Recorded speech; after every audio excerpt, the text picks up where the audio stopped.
Hello, this is Ray Main here again with today's Bible reading. Today we're going to be reading in Acts, the book of Acts, chapter 12. Now about that time Herod the king stretched forth his hands to vex certain of the church, and he killed James, the brother of John, with the sword. And because he saw it pleased the Jews, he proceeded further to take Peter also. Then were the days of unleavened bread.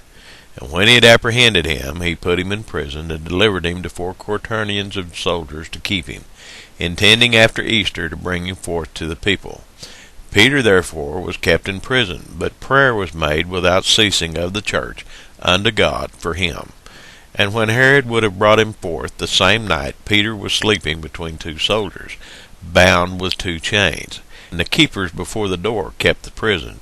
And behold, the angel of the Lord came upon him, and a light shined in the prison. And he smote Peter on the side, and raised him up, saying, Arise up quickly.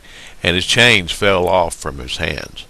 And the angel said unto him, Gird thyself, and bind on thy sandals. And so he did. And he saith unto him, Cast thy garment about thee, and follow me. And he went out and followed him, and wist not that it was true which was done by the angel, but he thought he saw a vision. When they were past the first and the second ward, they came unto the iron gate that leadeth unto the city, which opened to them of its own accord. And they went out, and passed on through one street, and forthwith the angel departed from him.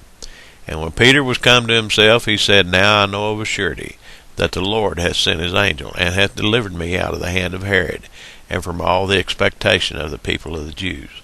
And when he had considered the thing, he came to the house of Mary, the mother of John, whose surname was Mark, where many were gathered together praying. And as Peter knocked at the door of the gate, a damsel came to hearken, named Rhoda. And when she knew Peter's voice, she opened not the gate for gladness, but ran in and told how Peter stood before the gate. And they said unto her, Thou art mad. But she constantly affirmed that it was even so. Then said they, It's his angel. But Peter continued knocking, and when they had opened the door and saw him, they were astonished. But he, beckoning unto them with the hand to hold of peace, declared unto them how the Lord had brought him out of the prison. And he said, Go show these things unto James and to the brethren. And he departed, and went into another place. Now as soon as it was day, there was no small stir among the soldiers what was become of Peter. And when Herod had sought for him, and found him not, he examined the keepers, and commanded that they should be put to death. And he went down from Judea to Caesarea, and there abode. And Herod was highly displeased with them of Tyre and Sidon. But they came with one accord to him, and having made Blastus, the king's chamberlain, their friend, desired peace, because their country was nourished by the king's country. And upon a set day Herod, arrayed in royal apparel, sat upon his throne, and made an oration unto them. And the people gave a shout, saying, It is the voice of a God, and not of a man. And immediately the angel of the Lord smote him, because he gave not God the glory, and he was eaten of worms, and gave up the ghost.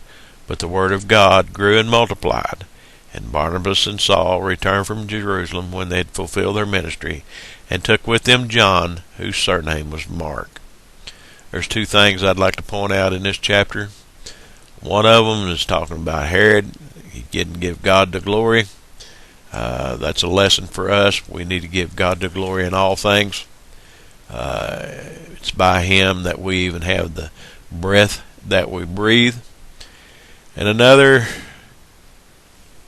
is right here when it said the people were gathered in the house, and they were praying for Peter, that he would be let loose.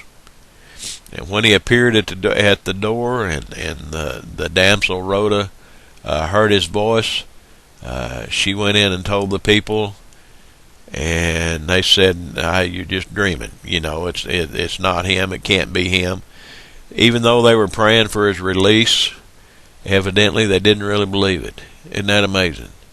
They were just doing like most of us do a lot of times if we're not careful. And I think it'd be good today if you examine yourself whether this is so with you. How are you praying whenever you pray to the Lord? Are you praying hoping that he will deliver you, that he will answer your prayer? Or are you praying believing? Friends, if you're praying hoping, there's a good possibility that he will not answer your prayer. And the reason I say this is because he said, whatever you ask, believing, you can have it. There's a difference. Examine those two words, hoping and believing. Which one are you doing today? Are you praying hoping, or are you praying believing? That's the lesson for today. God bless you. I'll see you tomorrow.